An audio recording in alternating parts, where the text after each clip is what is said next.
बक्सर लोकसभा क्षेत्र के ब्रह्मपुर में लोजपा के एक बहुत बड़े बाहुबली नेता हुलास पांडे जी चुनाव लड़ रहे हैं। जरा सुनिए ये लोग कैसा कैसा राजनीति करते हैं। बिहार में स्वच्छता की बात कर रहे हैं। एनडीए का उम्मीदवार कौन है?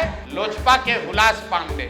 उनकी छवि क्या है वो आप हमसे बेहतर जानते हैं। वहां से ये जन सुराज के प्रत्याशी हैं डॉक्टर सत्य प्रकाश तिवारी। देख लीजिए पटना में बहुत बड़ा नेत्र अस्पताल चलाते हैं और इनका चेहरा देख लीजिए कि एक दबाव में इन्होंने टिकट लिया है कि खुशी खुशी लिया है। ये देख लीजिए इन्होंने जन सुराज का टिकट लिया, जन सुराज ने इनको उम्मीदवार बनाया। 3 दिनों तक इन्होंने सक्रियता से वहां प्रचार किया, लेकिन कल जब नामांकन वापस लेने की अंतिम तारीख था, परसों रात तक ये साहब अभियान में लगे हुए थे, प्रचार कर रहे थे और कल सुबह में अचानक से भाई साहब ने अपना उम्मीदवारी, अपना नामांकन वापस लिया है। और वापस लेने के पीछे का चित्र देख लीजिए। उन्होंने एक चित्र जारी किया है जहां पर डॉक्टर साहब अपना नामांकन वापस ले रहे हैं। हम चित्र जारी कर रहे, देखिए धर्मेंद्र प्रधान हैं और यही डॉक्टर सत्य प्रकाश तिवारी हैं। इनके घर पर बैठ के इनको देखिए क्या किया जा रहा है। आपने भारत के लोकतांत्रिक इतिहास में ये नहीं देखा होगा कि चुनाव घोषित होने के बाद जो उम्मीदवार है, आधिकारिक तौर पे जो उम्मीदवार है, उससे पार्टी का कार्यकर्ता नहीं, लोकल नेतृत्व नहीं, भाजपा के केंद्र में मंत्री धर्मेंद्र प्रधान है। ये देखिए हाथ मिला रहे हैं भाई साहब। इस डॉक्टर के घर पर बैठ के इसको दबाव देकर जबरदस्ती इनसे चुनाव में इनका नामांकन वापस लिया गया है। मेरे भाई, लोजपा के एक बाहुबली नेता को बचाने के लिए, वहां के एक जनसुराज के सभ्य डॉक्टर के उम्मीदवारी को खत्म कराने के लिए आप इतनी ताकत लगा रहे हैं, तो पूरा बिहार को ये देखने, जानने, समझने की जरूरत है कि जनसुराज के लोग भाग रहे हैं कि यहाँ खुलेआम गुंडागर्दी की जा रही है, लोकतंत्र की हत्या की जा रही है।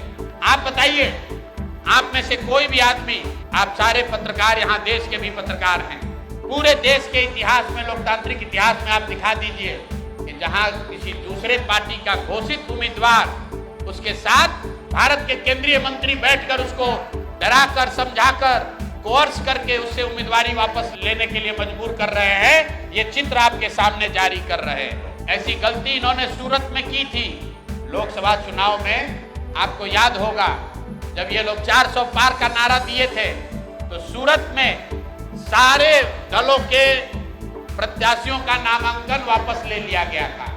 इस स्वतंत्र भारत के इतिहास में पहली बार ऐसा हुआ कि सूरत में भाजपा का प्रत्याशी बिना चुनाव लड़े ही जीत कर आ गया, लेकिन जनता ने उसका करारा जवाब दिया। जो 400 सीट का दावा कर रहे थे उनको 240 पर निपटा दिया। तो बिहार की जनता को आपके माध्यम से बताना चाहते हैं कि एक सरेआम लोकतंत्र की धज्जी उड़ाई जा रही है, सरेआम उम्मीदवारों को धमकी दी जा रही है, उनको घरों में बंद किया जा रहा है और बंद करने वाले लोग कोई स्थानीय नेता नहीं है, गुंडा बदमाश मवाली नहीं है। यहाँ के भारत के दूसरे मंत्री धर्मेंद्र प्रधान बैठकर देखिए चाय नाश्ता कर रहे हैं।